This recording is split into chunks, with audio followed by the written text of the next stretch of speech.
Howdy, this is Jim Rutt, and this is The Jim Rutt Show.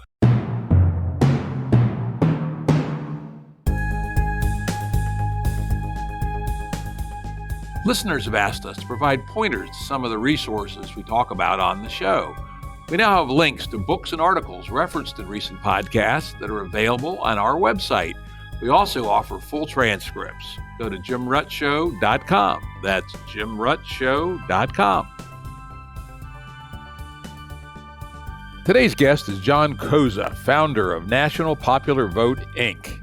Good morning, Jim. It's great to be here. Great to have you on, John. I don't know how long we've known each other, but it's been quite a while, and it's great to have you on the Jim Rutt Show.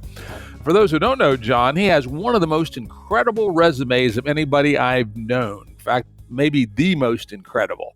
Back in 1973, he founded Scientific Games, Inc., the inventor of the scratch-off lottery ticket, which was introduced in the 1970s. In fact, I quite remember the great hoopla around it when it was introduced in Maryland in 1976. I was working at a car dealership, and I can recall all the other car salesmen other than me who have never found dumbass gambling attractive were like utterly sucked into this stuff. And they were constantly dashing across the street to the local liquor store to buy more scratch-off lottery tickets. And that was a huge success, needless to say. We go to any convenience store in most states, we see racks and racks and racks of these scratch-off lottery tickets. That was John's invention. Next, in the 1980s, John invented genetic programming. Basically, the application of genetic computation to the evolution of computer code. This was, again, another huge and seminal invention, which is in widespread use today. Two chip design software companies I helped launch used genetic program near the core of their products, and both of those companies were successful.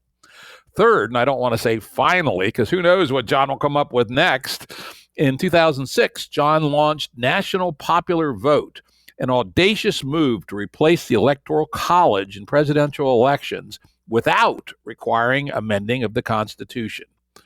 So let's now jump in with the first. John, why don't you tell us a little bit about the scratch-off lottery ticket? How'd you come up with that idea? Well, while I was a graduate student at the University of Michigan in the 1960s, I had a part-time job doing computer programming for a company that made commercial promotional games, the kind of games that were run at the time in gas stations and supermarkets to increase sales. And one of the categories of games they had were called probability games. And these were game tickets where the customer would only rub off a subset of the number of rub-off spots on the ticket, maybe 3 out of 12. And if the right symbols were under the 3 spots that the customer chose, they would win a prize. These were called probability games because every single ticket was a potential winner of perhaps $100. So the tickets obviously had to have a secure covering, and that was a technology that existed at the time. But more importantly, if you were offering $100 in each ticket, savvy customers, and in particular savvy clerks in the gas stations and supermarkets, might be able to find the winning spots on tickets by looking at little printing irregularities that existed on the tickets. So there was a problem of how to make these tickets secure so that you could offer a prize of perhaps $100 cash on every ticket and do so safely without causing the supermarket or gas station to go bankrupt. Okay, how'd that then lead to the lottery ticket? Well, we did successfully produce these probability games for commercial clients in the late 60s and early 70s, and we did so securely. And we did it by printing roughly 500,000 different ticket combinations so that if you rub the first spot, even if there was a printing irregularity on the exterior or the under the spot that a person might notice, it would be decorrelated with what was on other spots on the ticket. And the way we did that is if there were 12 spots on the ticket, we might print 4 of the spots on one pass. And this is at a time when you were printing tickets on big sheets lithographically. You might have 10 different kinds of sheets, each with, say, 100 tickets. So you'd have 1,000 different patterns. That would not be sufficient to provide security, because if you had a given symbol under a given spot, 1,000 is simply not enough to decorrelate with what's on the other spots. So then we would take these big stacks of sheets, 10 stacks, we'd collate the sheets one by one, and then print 10 more, print 4 spots each on each of the 1,000 tickets, so that now there were 8 of the 12 spots. And then we would again gather up the sheets one by one and do it a third time, so that we would get roughly 500,000 different combinations of tickets. And in particular, there would be no correlation between a key spot that you might uncover with one rub and where that desirable second and third symbol would be on the ticket. So we're able to produce a secure game that offered a very substantial prize at the time, $100 on each and every ticket, and do so securely. Now, what does that have to do with state lotteries? Well, the state lotteries were just getting started in the 60s. There were just a handful of them, and they were all running rather uninteresting raffle type games where they would print tickets with, say, a 6-digit number, and once a week they'd hold a drawing, and if you matched the number or part of the number, you'd win a prize. So there was no immediate gratification. There was no particular excitement or artisticness or attractiveness to the tickets. And sales were languishing in all the state lotteries.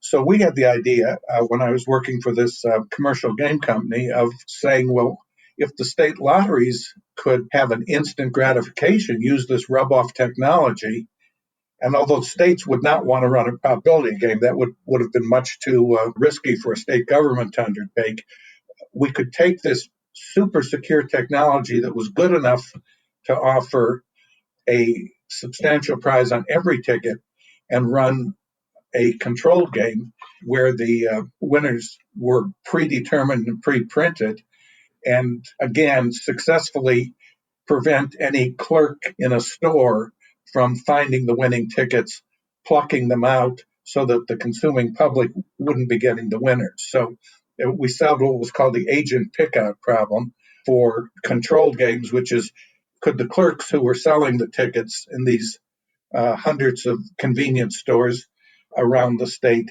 so that they couldn't pick out the winning tickets. Though I do remember in Maryland, again, my home state, there was a big scandal because it turned out there was a way to do it, which was that the winning tickets were slightly smaller than the non-winning tickets. I don't know if they were printed separately before they were mixed in or what. And there was a gang of criminals that went around to all the convenience stores and all the liquor stores and paid the clerk some amount of money to go through the tickets and measure them, and were able to pull out the winners. So there was at least one way somebody did hack that particular problem. Of course, they fixed that, but it's an example of how smart adversarial agents were. That was, of course, a commercial game, not at the state lottery. There was never an instance of successful pickout in a state lottery. No, that was the scratch-off Maryland State Lottery. They were able to hack it based on the sides of cards. I do recall that quite vividly. I believe it was probably in the late 70s, maybe early 80s. But they fixed it. It was, probably a problem where they were having them printed at 2 different printers, and the size of stock was just slightly smaller on the winners. But anyway, so you developed this technology so that no one could get through the print, or at least not the cover thing. Though I imagine you could probably do it with an electron microscope or something, but not worthwhile to do it at clerk rip-off level. How did that then turn into a company, and how did you convince the states to do this? Well, because we did have a secure method of printing the tickets, and I don't know what you remember, but I can assure you none of the tickets produced by Scientific Games had ever been compromised in that fashion. Perhaps they ran a game with somebody else that I wasn't aware of, but we had a method to securely print the tickets so that there would be no agent pickout. And we first convinced the Massachusetts Lottery to run an instant lottery, which was a very big step at the time because they were introducing a new type of game with this potential agent pickout problem. And they did that in the spring of 1974. It was immediately very successful, tripled the sales of the Massachusetts Lottery and every subsequent lottery that adopted it. And that was the beginning of our company, Scientific Games. our business was selling instant lottery tickets to state lotteries. Cool. And did you guys basically own that business, or did you have competitors? Well, when we started, we were actually the fifth company to get the contract from the Massachusetts Lottery to run their instant game. But each of the previous four companies that got the contract, which included some very well-known banknote printing companies, each of them, when they printed the sample tickets for the lottery was able to compromise the tickets and the contracts were canceled. So we were the fifth company to get a contract, and we successfully printed a secure ticket and got it on the street and produced a commercial success. And from that, we went to all the other states at the time and offered the instant lottery. And of course, the state lotteries were quite anxious to start running the instant lottery. Yeah, and as you say, they're big business for the states today. What do you think of the morality of things like that? I've read a fair amount that says that, the use of these kinds, particularly the scratch-off lotteries, is inversely proportional to people's incomes. Well, I haven't been involved in the lottery business for 30 years, but it was definitely not the case when I was there. In fact, we did extensive marketing studies. The instant lottery had a actually higher income profile than lotteries in general. That is the raffle type lottery or the lotto games that came along, mainly because the ticket was a more expensive ticket. It was a dollar ticket at the time, whereas other lottery tickets were 50 cents.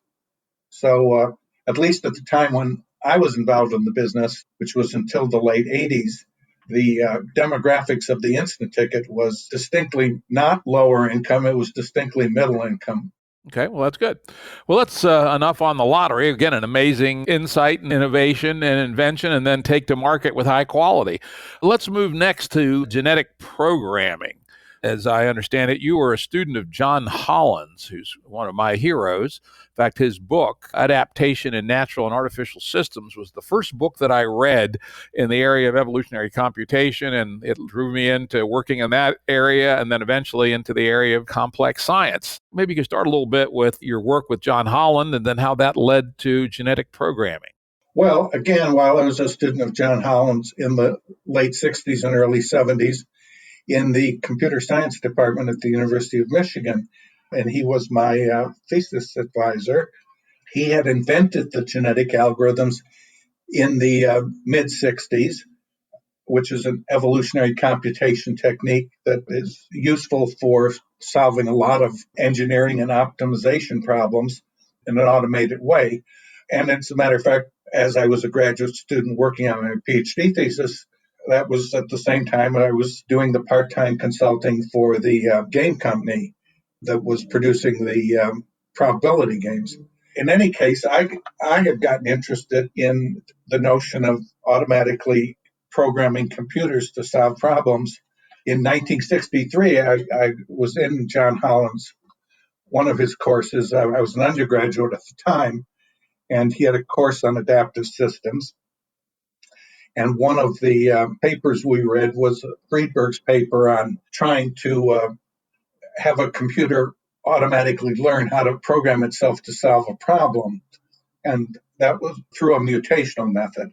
And I was very taken by that idea at the time. And my eventual PhD thesis was somewhat related to that. It was not actually a thesis on genetic programming. It was attempted algorithm to infer grammar from data.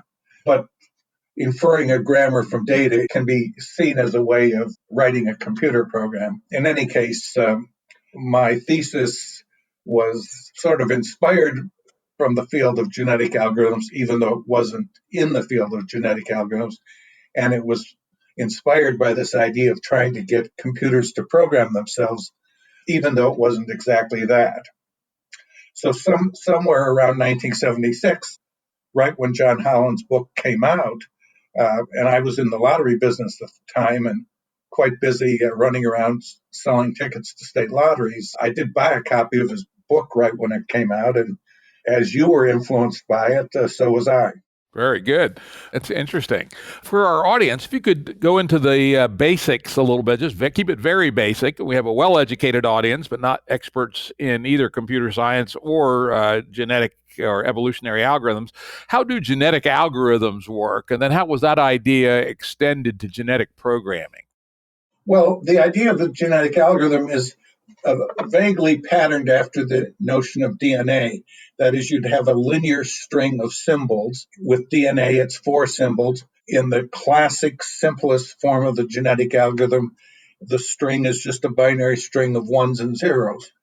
And those ones and zeros mean something in relation to some problem. For example, the first few symbols might together specify the size of an insect's wing, and maybe the next few symbols might specify the body color, and maybe the next ones would be the type of claw the insect has, etc. So that the idea of the genetic algorithm was that there would be a string of ones and zeros that would represent something in the real world, something perhaps you were trying to optimize, and you would do the optimization in the following way. First of all, you would create a random population of these strings of ones and zeros, maybe 1,000 strings of length, say 50, and totally at random. And then you would look at each of these random 1,000 individuals and say, how good are these insects at doing whatever they're supposed to be doing, maybe foraging and getting fat on the food they eat. So you would assign a fitness to each of these 1,000 randomly chosen strings, fitness being how good are the things that these strings represent at solving the problem at hand, which is, say, getting fat and happy. That creates a population with fitness, which is somewhat similar to the Darwinian notion of natural selection. And then the notion of the genetic algorithm is you start with the random population of individuals and you modify that population and create a new generation. With a small part of that 1,000, maybe 10%, you just do a random mutation where you flip one of the bits from 0 to 1 or 1 to 0. And that would correspond to a random mutation, say, of a DNA string. The same sort of random mutation, where if it happens at the wrong place, can make the difference between having sickle cell anemia because of having defective hemoglobin or not having sickle cell anemia, or cystic fibrosis or not having cystic fibrosis. So mutation is a way to slightly improve a given individual by making a very small, very localized change. And that notion of breeding a population of binary strings had been floating around since the late 40s. Actually, one of the first computer runs on the computer that they had at the Center for Advanced Studies at Princeton was a simple genetic algorithm run made in, I believe, the late 40s. But what Holland added was the notion that the real engine of creation in nature and evolution is sexual reproduction, where a major part of the genome, this string of length 50, comes from one parent. The other part of the string comes from another parent.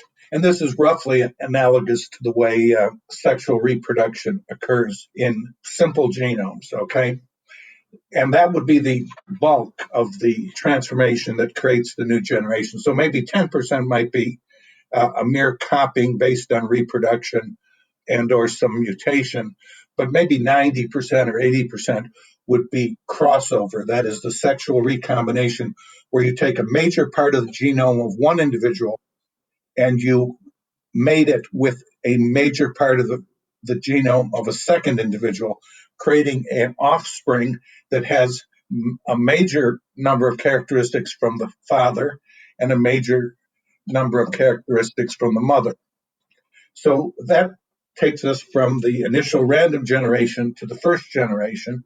And then the essence of the genetic algorithm is to go through many, many generations, maybe hundreds of generations or thousands, and constantly refine the population based on a bit of just straight reproduction, copying individual proportionately based on their fitness, a tiny bit of mutation, again, selecting the individuals proportionate to their fitness, but then a major portion of the population being shuffled around in this very disruptive way called crossover to produce new individuals.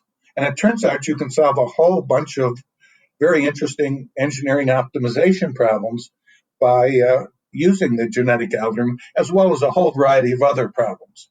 Yeah, it's quite remarkable. I remember when I first started writing evolutionary computation, you'd go, holy moly, I do nothing at all other than set up this environment, and evolution itself drives the solution. And for lots, as you say, many, many problems, it works. Sometimes it works very slowly. I would often describe genetic algorithms, or my own particular variant, which was neural nets encoded as genetic algorithms. This was back in 2001. I'd say it's a very general method, but a very weak one, in that it takes a very long time and a lot of computation to converge on a solution, at least for a difficult problem. I'd also like to highlight for our audience the key factor. You mentioned it a couple of times. I'm going to mention it again, which is that these parents for the sexual reproduction of these genomes are selected in some fashion that's proportionate to their fitness. Now, there's lots of different algorithms by which one may choose to select. All right, you might do rank order, you might do weighted strength, actually how strong the thing was relative to the alternative. You might do tournament selection. This is actually one I tended to use a lot, which is I'd grab 4 parents, have each of them play against each other, and then the winner of each of those would reproduce. And there are many, many different ways to tune that proportional selection for reproduction. And it turns out how you tune it tends to impact how quickly the genetic algorithm will converge towards a good answer. Now, there is no right answer to all that. From an important theorem, which we've discussed before on this show, the no free lunch theorem, there's no best way for all problems, which is, one of the challenges of these techniques is that the tunings, the meta settings for evolutionary algorithms, you can make some good guesses, but at some level, they're trial and error to get those things set correctly. So that's the genetic algorithm. Could you explain to us how you extended the idea of the genetic algorithm to the genetic program? Well, so as I said, I got Holland's book in 1976, but I was the founder and CEO of a company that I was running at the time, selling lottery tickets to state governments. So I was quite busy, and I was sort of followed Holland's achievements with the genetic algorithm and all the other people who picked up the idea and refined it and introduced all the technique, Jim, that you were just talking about, different variations and ways of doing it. But I was involved in the lottery business till 87, between 1973 and 87. And just sort of an academic interest of mine to be watching what was going on in this new field of genetic algorithms. So I left the lottery business in 87. And at that point, I was involved a little in venture capital, but I got involved with some people at Stanford University in the computer science department and got to talking to them about genetic algorithms and said, well, wouldn't it be nice if there was a course at Stanford University on genetic algorithms? So they appointed me as a faculty member, ultimately a consulting professor. And I started teaching a course at Stanford starting in 88, which was just about the time when the genetic algorithm field was really starting to take off. It started to have conferences and public proceedings and lots of papers, as opposed to 1 or 2 papers a year. There would be 100 papers a year in this growing field of genetic algorithms. And of course, what motivated me was still this memory of Friedberg's paper that I ran into in 1963, which was the notion that you could have a computer program itself to solve a problem. Now, Friedberg's work was with binary strings, and you could quickly see that binary strings were not a particularly expressive way to deal with a problem like this. So I said, why couldn't we apply the genetic algorithm to whole computer programs? And in particular, whole computer programs in Lisp, which is simply a functional programming or tree-like representation of the program. So if you're doing an addition, you have a function addition and two arguments, and you add them together. And if one of those arguments you're adding together was the product of, say, multiplying two other numbers, you would have this tree of operations. So you can represent computer programs in functional programming languages as program trees. And the interesting thing about program trees is that automatically suggests to you the idea of regarding a portion of a large program tree as part of a genome. And if this program tree is just a little good at solving a problem, and you've got another program tree over here that's just a little good at solving that same problem, and you took a big chunk of one program tree from the father and another chunk of the program tree from the mother, and you swap those subtrees, in effect, you would be doing something like the genetic algorithm does when it takes a portion of a binary string, but you'd be taking a coherent chunk of computer program. And that's the notion behind genetic programming. Namely, you start not with a population of 1,000 randomly created binary strings of length 50, but you start out with 1,000 computer programs, each of which is a program tree containing multiplication and addition and conditional operations and maybe some cosines and exponentials and some other things. And you ask, how good is this program at solving the problem you have? How good is it at doing a sorting algorithm? How good is it at creating a polynomial that matches a given sample of data, maybe the stock market data? How good is this program at controlling the operation of a robot? If the operations in the program are, say, moving forward and turning and moving backwards and reaching out and so forth. So what you get by moving into the world of computer programs instead of binary strings is a much greater richness of expressiveness, because you can have operations that are much more meaningful: addition, subtraction, move the robot forward, shuffle the things if you're trying to develop a sorting algorithm and so forth. The individual in the population would be much more expressive. And somehow it intuitively makes sense that if this program is somewhat good at solving the problem and this other program is somewhat good, maybe if you cross over, do the sexual recombination of part of one good program and part of another program, and do it enough times, that you'll get a offspring that's better than either of the parents at solving the problem. And that's the essence of genetic programming. You start with the random population of computer programs. You run the programs, see how good they are at solving the problems. Based on their fitness at solving the problems, you do a small amount of mutation, very small, 1 or 2%, a bit of reproduction, maybe 10%. And then you, with 90% of the population, you do these crossovers where you take a big chunk of one program and cross it over with a big chunk of another program and see if you get something better. And it turns out you can solve just an enormous variety of problems with this genetic programming technique, whether they're data matching programs, what we call symbolic regression, or control problems of controlling a robot to do something, or controller in the sense of a PID controller, or whether it's an electrical circuit. Is this a good filter circuit? Is this a good amplifier? Is this a good temperature sensing circuit, etc.? Turns out you can evolve computer programs that solve just a wide variety of problems in optical lens design, controller design, antenna design, data matching, robot control, sorting algorithms.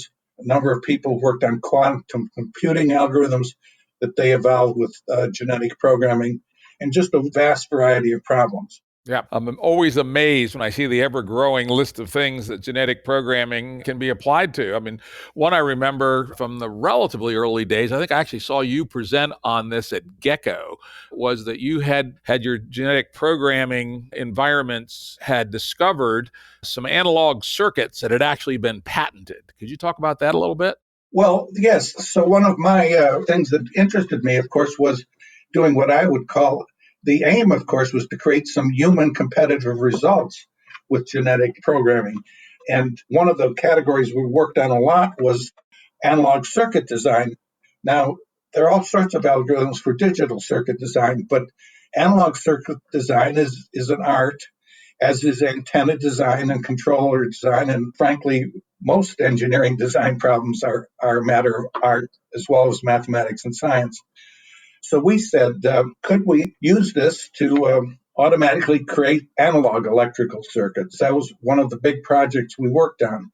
And obviously, you could use it on digital circuits. That was quite straightforward. And the idea there was we went back through the patent literature from the early 1910s and 20s when telephones was the leading technology, and things like filters and amplifiers and feedback were big issues. And we started saying, well, suppose we had a bunch of resistors and capacitors and inductors, which is what they used at that time period in telephones. Could you get an automated process that would just combine these common ingredients to produce circuits?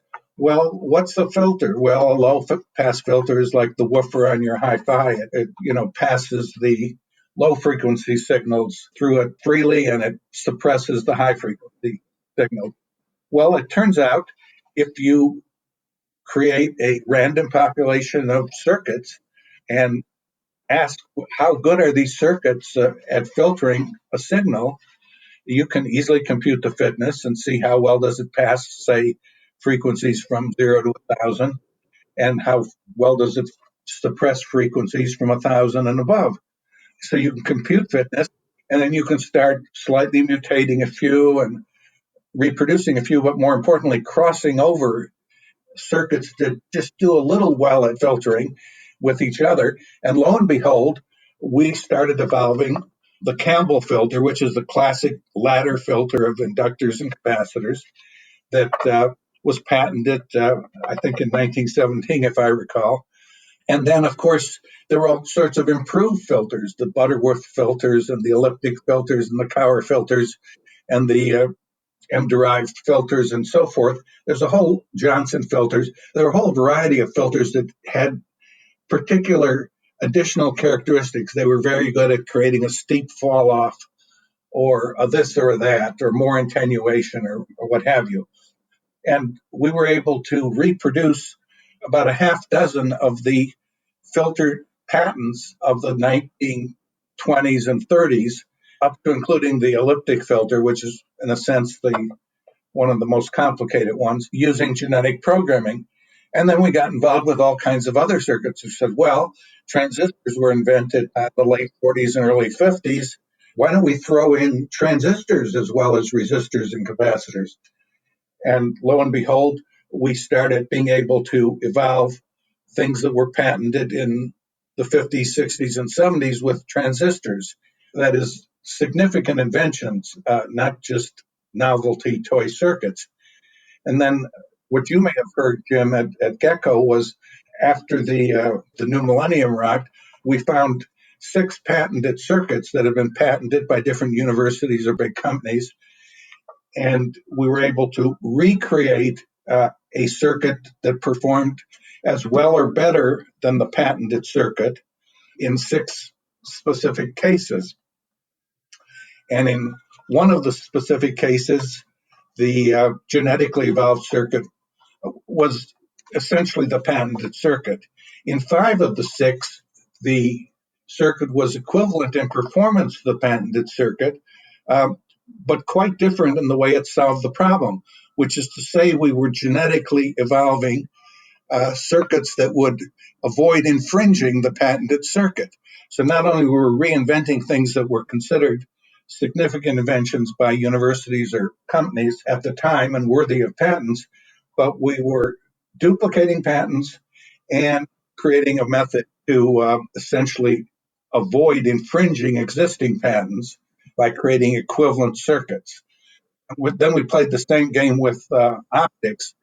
Now, I had taken one electrical engineering course when I was a graduate student, so I'm not an electrical engineer, but I knew just a little about electrical engineering, knew absolutely nothing about optics, and with help of several programmers who also knew nothing about optics, we were able to duplicate 6 21st century optical patents. That is, we're able to genetically evolve a lens system that equaled or exceeded the performance of 6 lens systems that had been patented by big companies in the optical field.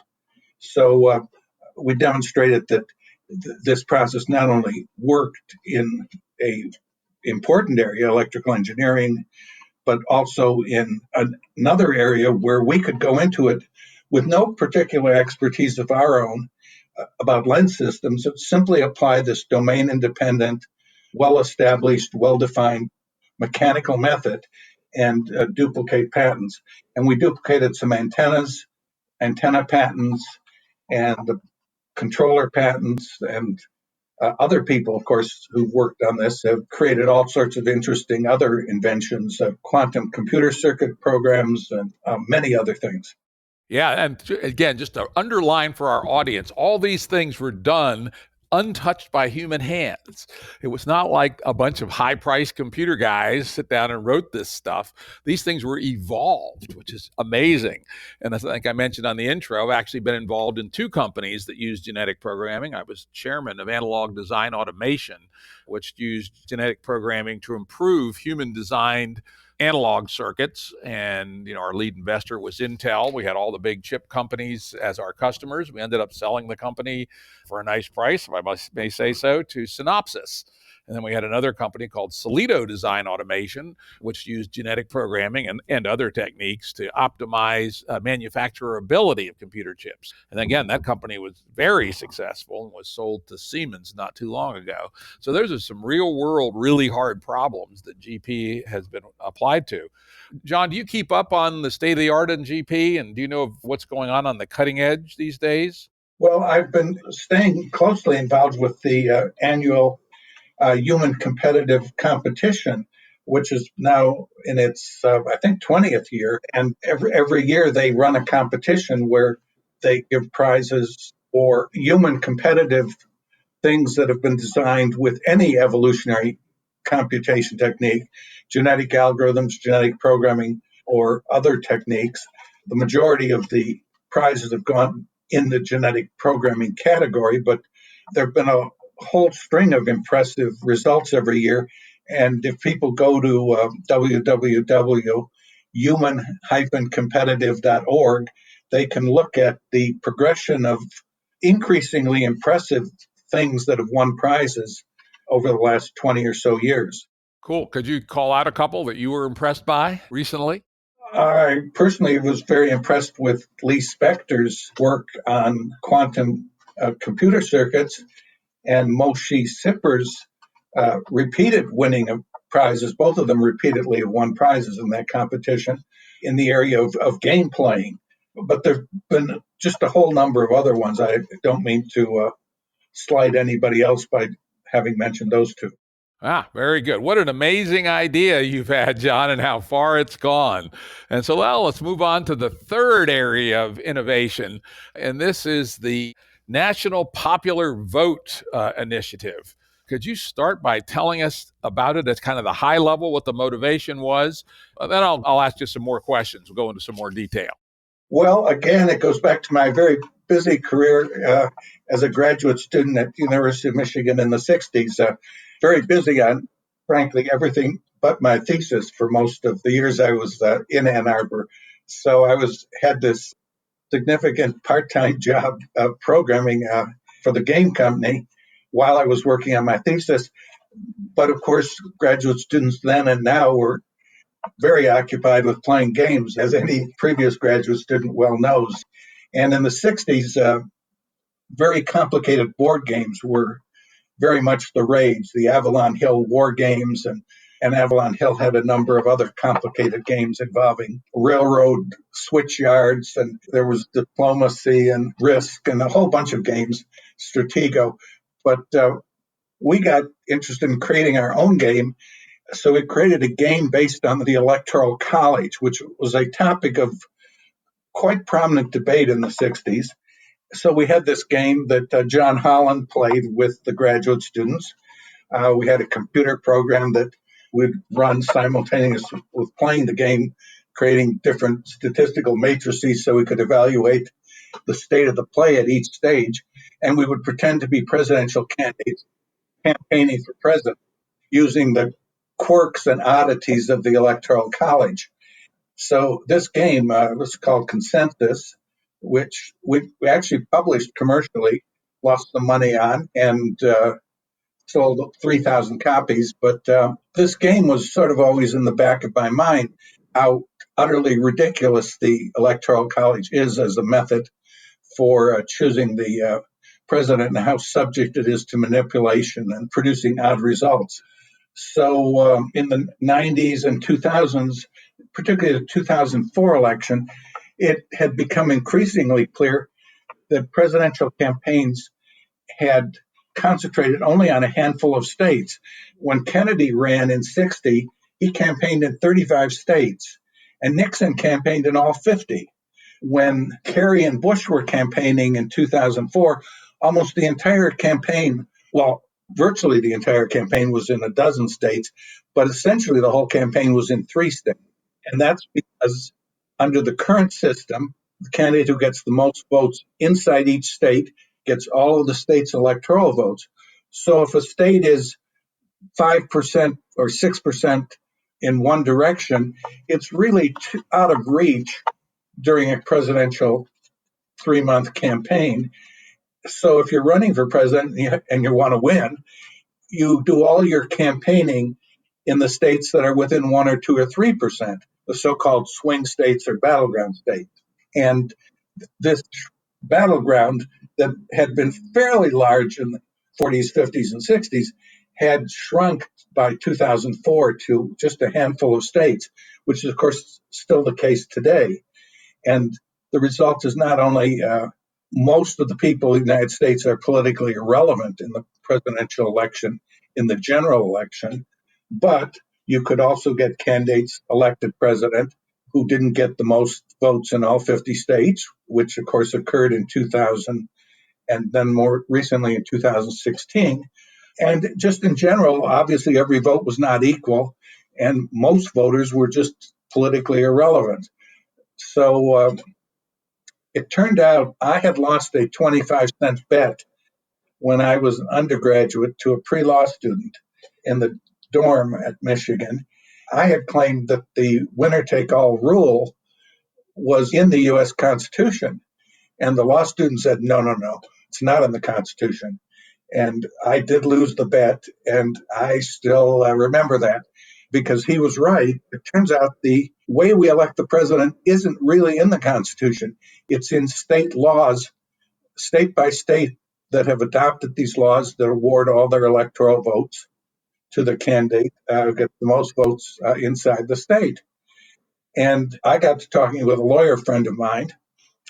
He was a lawyer friend because when I was in the lottery business in the 80s, he and I wrote lottery laws that we got different legislatures to pass, which we passed in several cases in California, Oregon, Arizona, through the initiative process.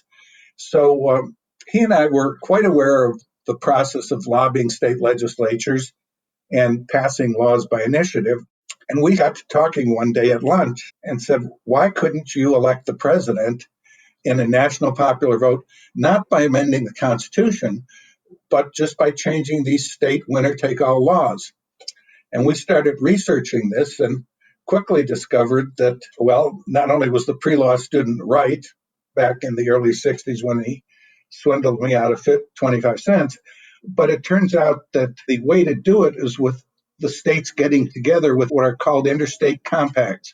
These are legally binding contracts among states to do things. And usually a state enters an interstate compact only because it gets something and gives up something to other states. In fact, an interstate compact is a way of resolving a prisoner's dilemma. That is, no state would want to change its method of electing the president from winner take all to some other method unless it got something in return, and particularly didn't reduce its own influence. So it turns out an interstate compact is a way to unravel a prisoner's dilemma that might exist. So we combined the idea of the interstate compact with the idea that the legislatures had the exclusive power to decide how the president's elected, and created some legislation, which we introduced in a book in 2006. And we started going around to different states trying to get them to pass this law. And Maryland was the first state to enact it in 2007. So thank you, Jim, for being a Maryland person and being part of getting National Popular Vote started. And we went into this organization, National Popular Vote, started lobbying state legislatures. And one by one, we got legislatures to start passing this, usually about one a year, until 2019, when we got 4 states in 1 year. And now we're at a place where we have 15 states in the District of Columbia with 196 electoral votes that have passed this interstate compact. And it will go into effect when states having half the electoral votes, which is 270 out of 538, pass the same law. And we're working to get the remaining states, which would be, we need states with 74 more electoral votes to get to 270. Yeah. Wow. What an amazingly audacious thing, all starting from a game. And it's interesting. I was another one of those people that loved Avalon Hill games. In fact, I started playing Tactics 2 when I was 9 at a friend's house. And I actually used a copy of Stalingrad when I was 10 and became a hell of a good Stalingrad player and played many of the rest. And then even more humorously, I later made a small investment in the Avalon Hill Company, which was publicly traded. And I added to it. Stock never did well. The company was horribly unprofitable. It was run very badly by a couple of clowns who had bought it. But I got to meet Kurt Schilling because it turned out that he and I were the 2 largest non-insider shareholders. And we conspired together to try to buy the company one time, but didn't work out. But we ended up making some money when the company was acquired by Hasbro, I think it was, or one of the big game companies. But anyway, a little interesting history on games. But now let's get back on the popular vote. Could you explain a little bit about what a state compact is? You kind of touched on it, and then maybe more specifically, what's in this proposed state compact?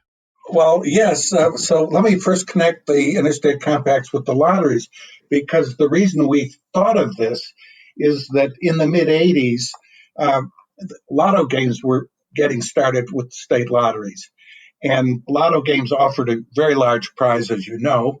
And some of the smaller states, Maine, New Hampshire, and Vermont, because they had so few people, they couldn't run a lotto game the way New York or New Jersey could with a big multi-million-dollar prize.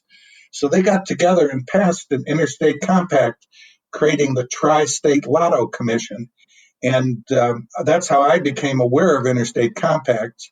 And as it turned out, my company, Scientific Games, won the first contract to run a lotto game for the Tri-State Lotto Commission. That was our first contract for a lotto game, our specialty being instant games, but we were branching out into lotto games. So I became aware of the idea of an interstate compact, and also became aware of the fact that Congress usually doesn't have to consent to states entering into interstate compacts. Now, many times Congress does have to consent, but we had looked into it as a legal matter, because when we were in the process of bidding on the contract, we were scratching our head wondering whether this Tri-State Lotto Commission was a legal entity and actually had any legal authority to run this game or give us a contract. And it turns out that if a topic does not threaten federal supremacy, the states can enter into a compact without congressional consent. And gambling was considered something that did not threaten federal supremacy, because Congress basically took the position that, as far as they were concerned, gambling is illegal. And similarly, because the Constitution specifically gives the state legislatures the power to decide how to award their electoral votes, this is another area where an interstate compact would not require congressional consent. Not that we were against having congressional consent, but obviously it's another step. And we were pleased to discover that, at least based on existing judicial precedents, a compact that involves an exclusive state power doesn't require congressional consent. So to answer your question, Jim, how does the compact work? It says basically Delaware, which is one of the states that passed our bill in 2019, will give its 3 electoral votes to the presidential candidate who gets the most popular votes in all 50 states in the District of Columbia. That is, Delaware is throwing its 3 electors into a pot of electors that's going to go to the candidate who wins the national popular vote. Now, of course, Delaware would want to do that alone. That's the prisoner's dilemma aspect. It would only want to do that if it knew it was going to change the system to create a national popular vote. So the second operative clause of our compact is the compact doesn't take effect till states having a majority of the electoral votes enact the very same law. So when we get to states with 270 electoral votes, there will be a group of states that have passed the same law saying they're going to give all of their electors to the candidate who gets the most votes in all 50 states. Then that law goes into effect, and you have a national popular vote for president, because whoever gets the most votes in all 50 states is going to get at least 270 electoral votes, which is enough to become president. So you have a method by changing state law of changing the way the president is elected in all 50 states. Very, very, very clever. And, we did learn a little bit about the prerogatives of the state to do what they want with their electoral votes during that Florida snafu in 2000, where, the Florida state legislature was threatening to just flat out appoint electors for George Bush if either the U.S. Supreme Court or the Florida Supreme Court ruled the result the other way. And constitutional lawyers said they had a pretty good argument to make there. A few questions for you. You list, at least your website does, 16 jurisdictions, 15 states in the District of Columbia that have enacted your multi-state compact. And as I'm looking down the list, all of them are either mostly Democratic or Democratic-leaning states or jurisdictions. Any reason why that seems to be the case? Well, when we started in 06, George W. Bush was still president, and Republicans generally didn't support this heavily. We would get a few Republican votes. Then in 2008, as he was leaving office, we started getting about a third of the Republicans in state legislatures in roll calls to vote for our bill, because the Bush 2000 election was receding from memory, and it correctly occurred to people that this had nothing to do with the 2000 election, but everything to do with future elections.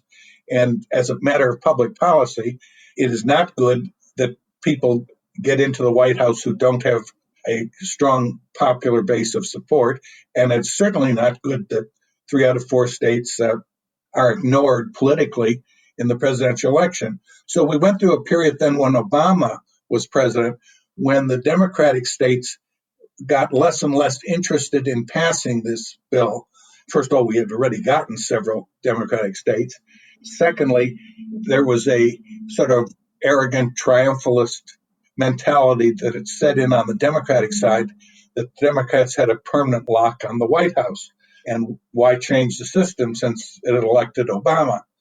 Now, curiously, in 1989, the phrase electoral college lock was invented by a Republican, Bixby, who said that the Republicans had a lock on the Electoral College because Reagan and Bush had just been successful, and Nixon had won twice before that, and this many states had voted Republican 5 out of 6 times.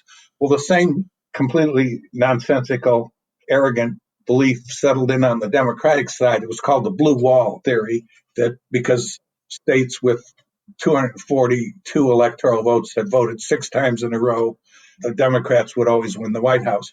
Well, that blue wall theory went out the window just as quickly as the Republican Electoral College lock went out the window as soon as the next election arrived.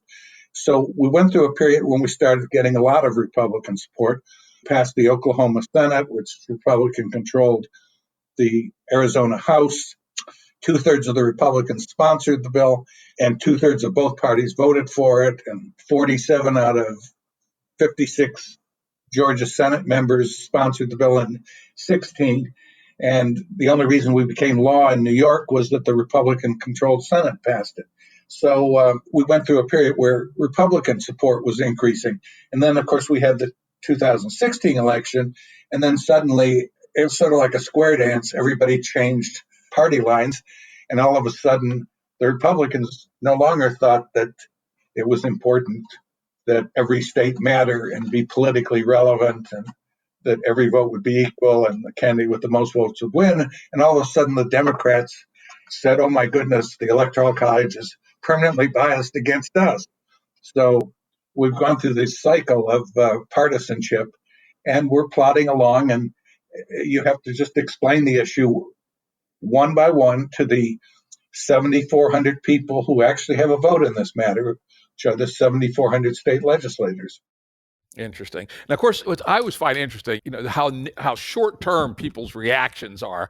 The one you didn't mention, it was the close call in 2004, where Bush had like a 3 million popular vote margin. But if 200,000 votes had switched in Ohio, John Kerry would have won the Electoral College with a significant shortfall on the popular vote, again, on the Democratic side. So people forget all about 2004, I guess because it didn't happen, but it was a close run thing. And I'm with you that people who try to lock in short-term advantage are not thinking properly. In fact, I just had an idea I'm going to throw out to you. I think I know how you can get this thing passed by both Democrats and Republicans. Are you interested?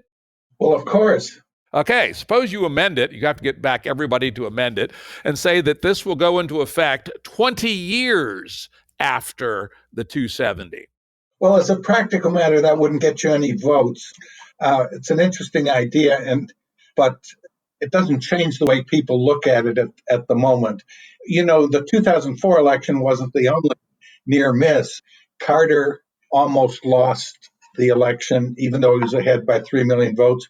People forget Nixon in 68 just squeaked by with a very tiny number of votes switching in a couple of states would have made Humphrey the president, even though Nixon did win the national popular vote in 68. Similarly with Truman, Wilson's re-election in 1916 was a matter of a switch of 3,000 votes in California, even though Wilson was extremely far ahead in the national popular vote. So the system we have is very quirky. That's why the game we had in the 60s was so interesting, because it had so many quirky and frankly ridiculous results that you can get out of this winner-take-all system. But 04 was hardly unique. Yep, that's a very good point. I don't know if you remember this, John, but you sent me a draft of your book when it was in process. It was 2003 or 2004, and I read it, and we had a phone call. I maybe emailed you a few comments, and I was going back through my memory, and I still have those same three concerns that I had then. So let me run them by you and get your reaction. I'm sure these are not the first time you've heard these because, you've been out there being shot at by people for many, many years. So I'm sure you've got good answers. But at the time, these were my cautions, at least, which is, as you point out, there's been many, many close elections at the presidential level. In fact, I recall after we had our conversation, I wrote a little simulator to see how often very close elections in the aggregate popular vote would occur, even assuming fairly large variance at the state level? And the answer was a lot. So what happens if we do have a really, really, really close one, so close that if it were to have happened at a state level, we could demand a recount? For instance, in 1960, it was 0.1% of the popular vote. In 1968, 0.7, 2000, 0.5. Most states have at least some form of recanvassing at the 1% threshold, and often at 0.5%, there's the ability to demand a recount. How in the world could we do a national recount of a popular vote that was under 0.5%, let's say, particularly when not all the states are involved in the interstate compact? Well, the reality is you can't do a recount now in presidential elections. You recall there was no recount in 2000, even though the difference at the state level was 537 votes, and 537 votes determined who was president of the United States. There was no recount in Pennsylvania or Michigan in 2016, simply because the same as in 2000, the candidate who was initially ahead went into court and found a technicality and ran the clock out. And the key point is there's a clock on this recount because of the 20th Amendment, which moved the inauguration from March 4th to January 20th. There's only 7 weeks between the election and the inauguration. And there's actually only a few weeks in a practical sense because it takes a couple of weeks to create the first count. So the other practical consideration is most state laws don't actually work to let you have a recount. Take Ohio, which is quintessential battleground state. It turns out there's a 15-day waiting period in their recount law. Well, between November 4th and December 12th, you just don't have 15 days to wait to start the court proceedings after you've spent 2 or 3 weeks with a count. So the first problem is effectively there are no recounts practically possible right now in presidential elections. Secondly, they would be much less frequent in a national popular vote. The threshold is not 1/10 of 1%. The number of votes changed in a recount is about 300 at the state level, and that's based on actual statistics of the 28 recounts over the last 20 years. And the chance of a recount is 1 in 200. So if we ran 200 presidential elections, yes, once in 800 years, you would be close enough to warrant a recount. These recounts that occur in some states when there's a 1% gap are public relations recounts. They're designed to instill public confidence, but 1% of votes do not change in any recount, at least any recount that I'm aware of, certainly none in the last 20 years, where the average change in a recount is 300 votes, and where 6 out of 7 recounts simply reaffirm the previous results. But to answer your ultimate question, how would you run a recount? You need a national recount law, and we wrote one and put one in our book, which is more needed under the current system than what would be needed under national popular vote, because the current system creates 50 opportunities for a recount every 4 years, whereas we would create only one opportunity for a recount every 4 years. But we do need a right to recount that's unconditional and can't be brushed aside with delaying tactics and self-serving running out the clock, which is what occurs now. So recount is a messy area. All I would say is things would be better under national popular vote because there would be less probability of having a recount in the first place. That seems reasonable. But if we did have one early without the national recount law, we'd have a serious problem. Well, of course you would. But the reality is you have a serious problem now because if there was a close vote nationally, remember there are 12 of the 50 states are closely divided battleground states. There would also be probably 12 states that are close, and you'd have recounts there. Yep, that's a good point. Look, if you had to have a national recount, you'd have one. Almost all the votes are counted in the first 12 hours. That's how we get election results by election night or Wednesday morning. So it's a parallel process. It's not like 137 million ballots are dumped on the desk of one guy in Washington and he's told he has to recount them. Votes would be recounted the same way they are counted, which is at the local level in parallel by teams in every locality and every state. So I wouldn't get too wrapped up over that. There are more lotto tickets sold on a given week than there are ballots, and the lotto tickets are issued with the same sort of accuracy as credit card transactions by the hundreds of millions.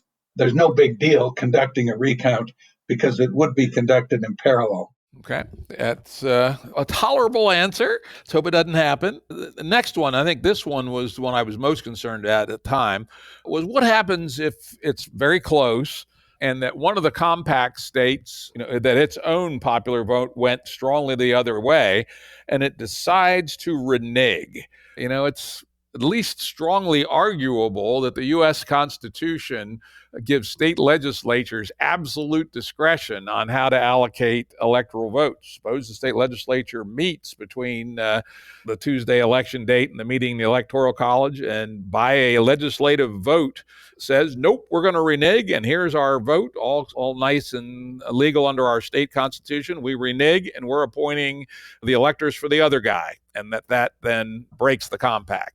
Oh, that's a total non-problem. First of all, the state legislature's power to decide how to allocate their electoral votes is substantial, but it's limited by other provisions of the Constitution, notably the fact that interstate compacts are contracts, and the Constitution prohibits a state from impairing an obligation of contract.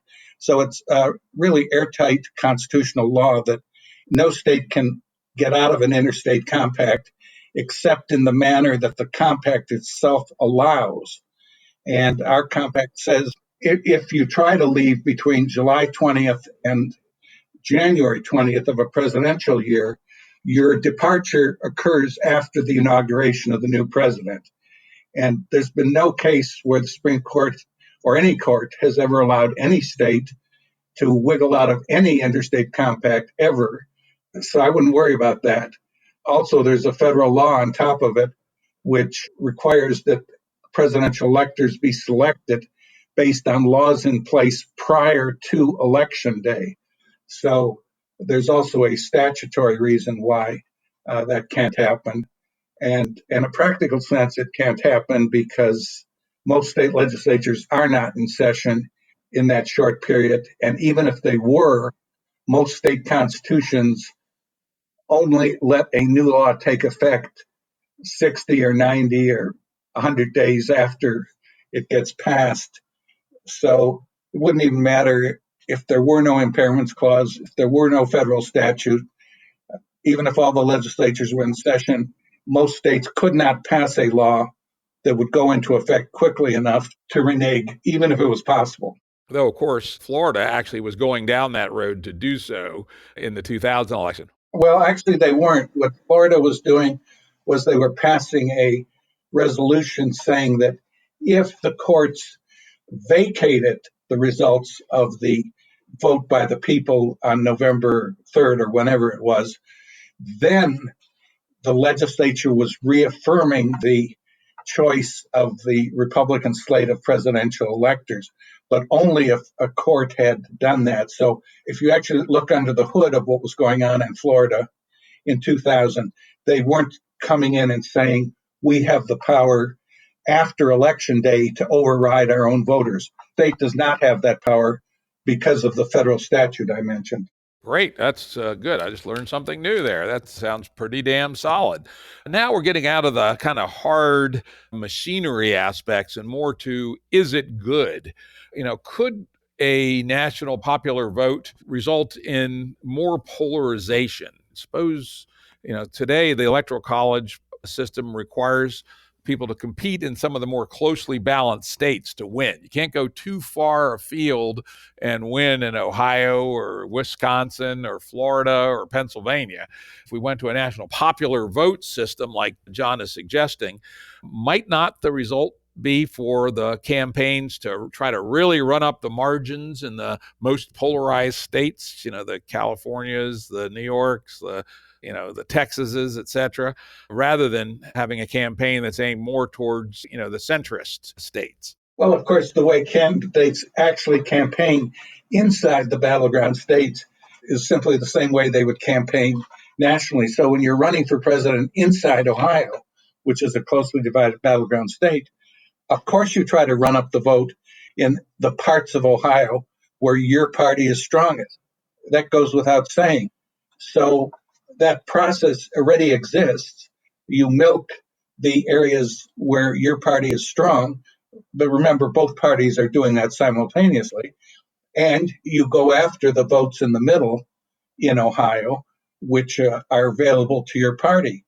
Now, a related question is, would candidates campaign only in the big cities, for example, which is one we hear very often. So we've looked at how candidates actually campaign. And the way they actually campaign now inside a battleground state, remember, inside a battleground state, every vote is equal. Candidate with the most votes wins. That's exactly the formula of national popular vote. Every vote is equal. Candidate with the most votes wins. And inside Ohio, 22% of the state is outside the standard metropolitan statistical areas, the so-called rural areas. And they get 25% of the visits. So for all practical purposes, they get visits in proportion to their population.